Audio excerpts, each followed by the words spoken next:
This the way you took me around from all the things you did and achieved. What did you learn?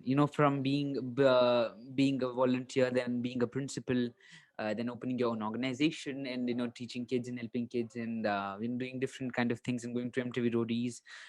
It's pretty much different things you experienced. What does that make you learn, and what does it make you believe about yourself? So different learnings from different aspects. From social work, my biggest takeaways are going to be one: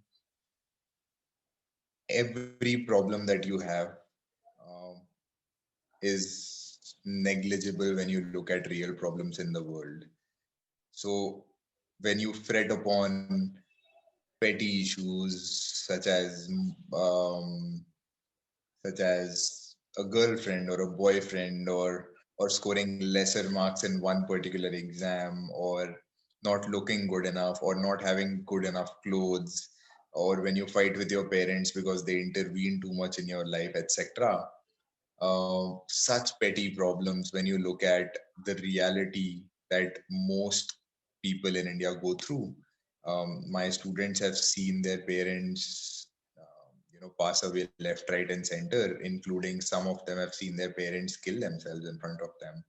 So when you see all of that, you get a lot of context towards life. You realize that, why do I keep complaining? I have nothing to complain about. All I have is to be grateful about. So my one big takeaway is always be grateful. And the second big takeaway, when my children came up with the idea of CCD, um, and I think otherwise also, my second big takeaway is you have to be a learner always.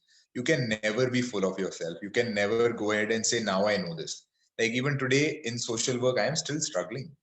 I am still struggling in how to build a great organization culture. I'm still struggling in raising the right kind of funds. I'm still struggling in recruiting the right kind of people, figuring out processes that is going to make my organization sustainable for the next 50 years. A thousand things I still don't know, and I have been here a good 4.5, 5 years now. So one thing that I know is you can never know everything. So please be a learner. So when I meet someone, and if I know they know two things that I might not know, I'm going to talk to them about those two things first and then the rest, right? I'm going to sit them down and be like, tell me about this, tell me more about this. And a lot of people find that strange because I ask too many questions and poke them too much about, but why do you do this? Why don't you do this? And, but it's just the learner in me that my Yeah. kids have kind of made me. And that is my second takeaway from social work.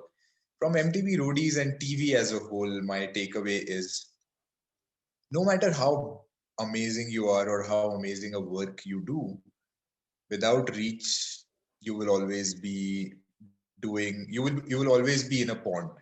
Hmm. And once I got that reach is when I realized what reach truly means Means. and what it does when you get it. Uh, so I feel like we keep complaining so much about social media and technology nowadays, but that is what has given us this kind of reach. So it's up to us if we leverage the tools provided to us or misuse them. And as a whole, I really appreciate TV, movies, and the entertainment sector for gradually moving into the right kind of topics like MTV Real Heroes. Nobody expected roadies to go ahead and do something which would impact the society. It was just an entertainment show, but they did it anyway, and they continued this year with Revolution. So I'm glad that people are taking ownership in their own ways. Not everyone can go step down and leave their job and everything and start doing social work. You can also create an impact another way, and I think it's phenomenal what these guys did that year. And a lot of other shows and TVs and movies have started to do that nowadays. And my big takeaway is you need the reach. You need to teach people. You need to tell people what you do and how you do it, and you need the reach. Uh, and from the MBA and IT sector, I think that's a very generic learning, so I won't share it. But from the MBA and writing it every year, it's not as hard as these exams are not as hard as they appear. You just need to be in a peaceful mindset, and I always was in a peaceful mindset because I was seeing so much chaos around me.